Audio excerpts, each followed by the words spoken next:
nakahuna-huna bakaw na pagmata nimo na tingayan nakaw na ang karinderya nahimo na ng coffee shop, tapos ang imong silingan nawaya na. Dili ini tungod kay gusto niya kundi kay dili na kaya ang renta. So amo ini ang tagtawag na gentrification. Ang nahimo ini or it's a situation na nahimo na gajud, especially diri sa Siargao. So waya patud mga kilaya sa ako si Rose Lidag sa licensed real estate broker sa taga-suporta sa komunidad. Dugay na ako na nag-advocate sa even nag-volunteers as a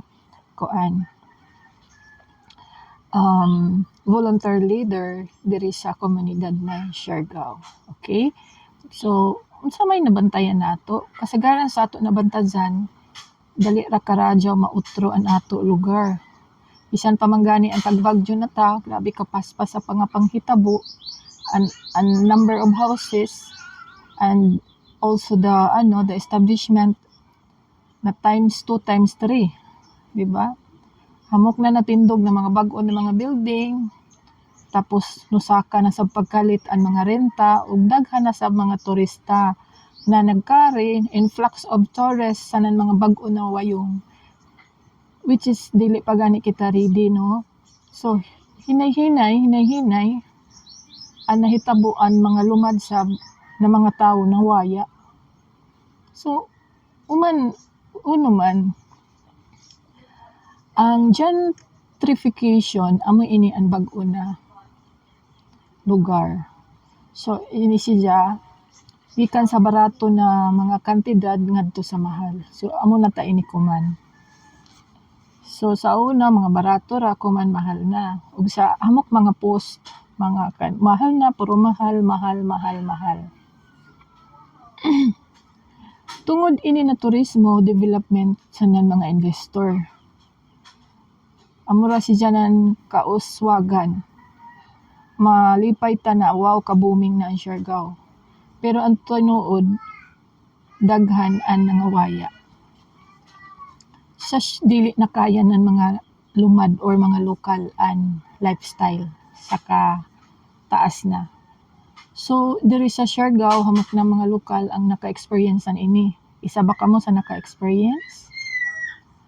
Nagsaka ang mga presyo sa pagkaon, renta, ug mga palitonon human sa pagdagsa sa mga turista. So human importante man mahibaw-an ang gentrification. As a licensed real estate broker, mahibaw-an nato ini na dapat dili kita makalimot. Dapat dili makalimot ang komunidad nan ini. So, delikado man ini. Uno man siya, may peligroso sa iya. Dili na kaya sa lumad ang abang. Nagkataas, pila ray sweldo. Tapos, mapugos na sila pagbalhin. Tapos, ang pinakalisod na gajud, labi na kay mga dagko na ng mga tindahan. Ang iban mga gagmay na tindahan, nagsarado na. Tinuod ako, no? May bayo manggod ako kay past president ako ng Chamber of Commerce, mga kausap ko ang mga negosyante. So kung amo na ini, mawaya na ang kultura o kahimutang sa pag-inusara sa komunidad. So unoy dapat buhaton. Suportahan nato ang inclusive zoning policies sa mga LGU na nagpahibayo, nag-imbita sa stakeholder meeting, mga kita, mo-attend kita. Tapos, tabangan nato na dyan ay mga affordable housing. Tapos, naon sab nato sa mga government implementing agency, paminaon sab nato ang tingog sa mga lumad. Labi na kay bag-o pa nagpakaingkod kuman ang mga honorable, mga ato lang nato mga hero kay kuan mga din sila public servant. Ato paminawon ang mga boses ng tagyang sa mga lugar. Tapos pinaka-importante ampingan nato ang ato kultura ug pagkatao sa mga lokal na mga lugar. kitak mata.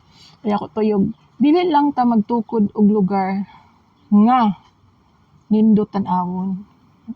Dili na lamang basta-basta na malipay kita kay an ato Siargao proud na ta na grabe na kagana. Kay ang tinuod silent ra karadyo ang mga pahinhitabo na mga problema. Hamok na karadyo ang mga problema na dili nato mapugnan. Kung dili komunidad na magpadayon ang kinabuhi sa tanan. Sustainable.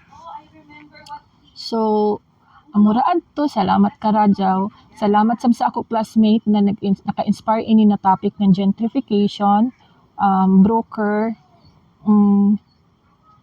Salamat karadyaw sa imo.